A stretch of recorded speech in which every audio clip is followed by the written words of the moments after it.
Di sebuah kampung kecil, ada pedagang bakso yang sangat terkenal bernama Pak Harjo. Bakso Pak Harjo tidak pernah sepi pembeli. Bahkan warungnya selalu penuh hingga malam. Harga baksonya murah, tapi rasa dagingnya begitu enak dan membuat banyak orang menjadi ketagihan. Warga kampung sempat heran bagaimana Pak Harjo bisa menyediakan begitu banyak bakso dengan harga murah. Seiring waktu, gosip mulai beredar bahwa Pak Harjo melakukan pesugihan dengan bantuan makhluk halus. Namun tak ada yang berani bertanya langsung, apalagi karena Pak Harjo dikenal ramah dan dermawan di desanya. Suatu malam, Sardi, salah satu warga kampung, pulang larut setelah mengantar barang ke kota. Ketika melintasi warung Pak Harjo yang sudah tutup, Sardi tiba-tiba mencium bau anyir yang menusuk hidung.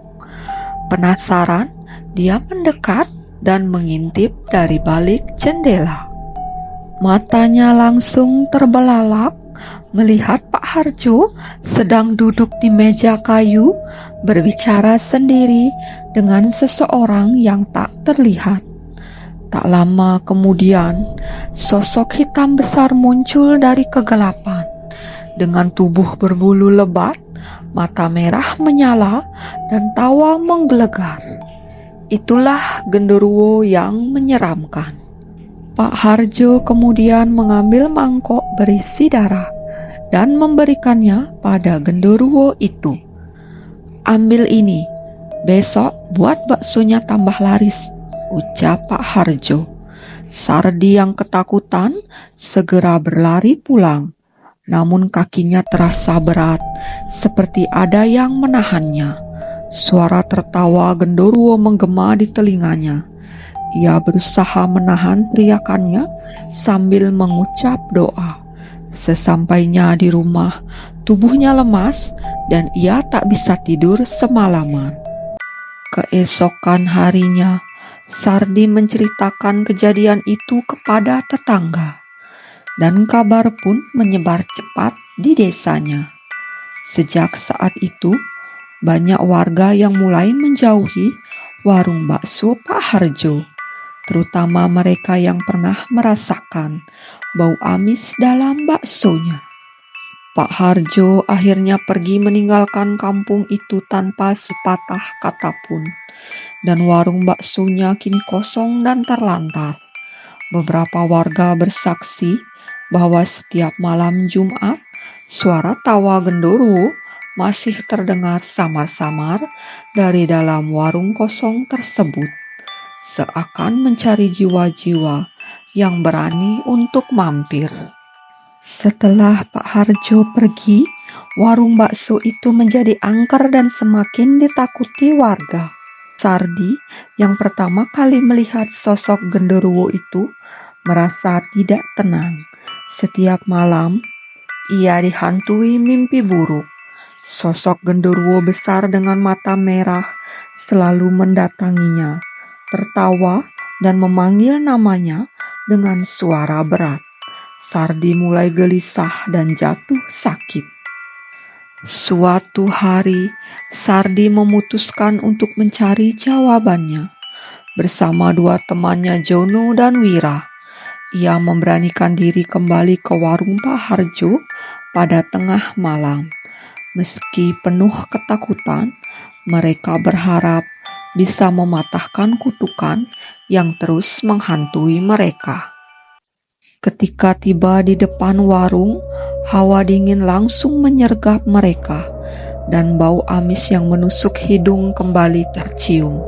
Dengan tangan gemetar, Sardi membuka pintu warung yang berderit keras. Di dalamnya, ruangan kosong gelap gulita dengan sisa-sisa alat masak berserakan di sudut ruangan.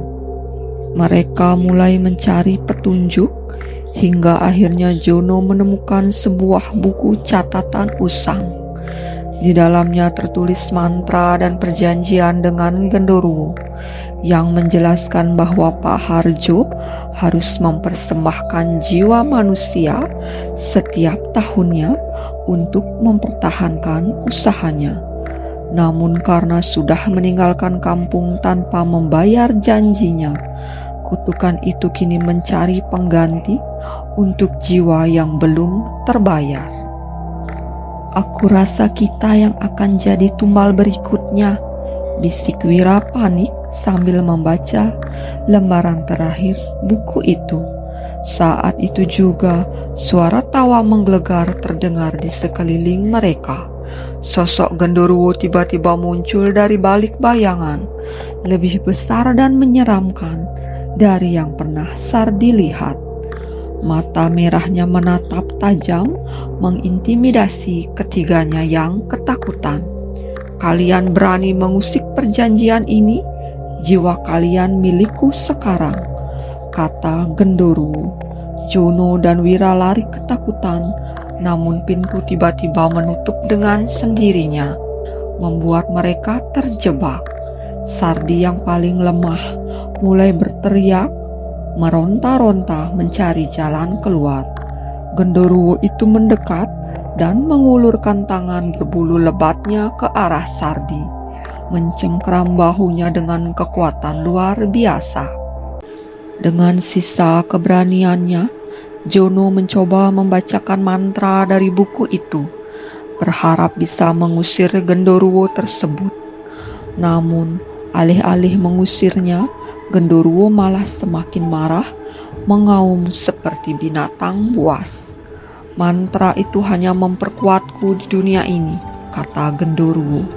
Dalam satu gerakan cepat, Genderuwo mencengkram leher Jono, mengangkatnya tinggi-tinggi. Wira mencoba menolong, tetapi tubuhnya terasa terikat oleh sesuatu yang tak terlihat. Genderuwo kemudian menghilang bersama Jono dalam kegelapan. Sardi dan Wira berhasil lolos dengan tubuh gemetar, tetapi kutukan warung itu tetap menghantui mereka. Beberapa hari berikutnya, tubuh Wira ditemukan tergeletak di luar warung. Wajahnya penuh luka cakaran, matanya terbuka lebar, dengan seluruh tubuh penuh dengan luka lebam. Sardi yang selamat kini hidup dalam ketakutan. Setiap malam ia merasa seperti diawasi, dan dalam mimpi Genderuwo itu terus memanggilnya, seolah menunggu saat yang tepat untuk mengambil nyawanya.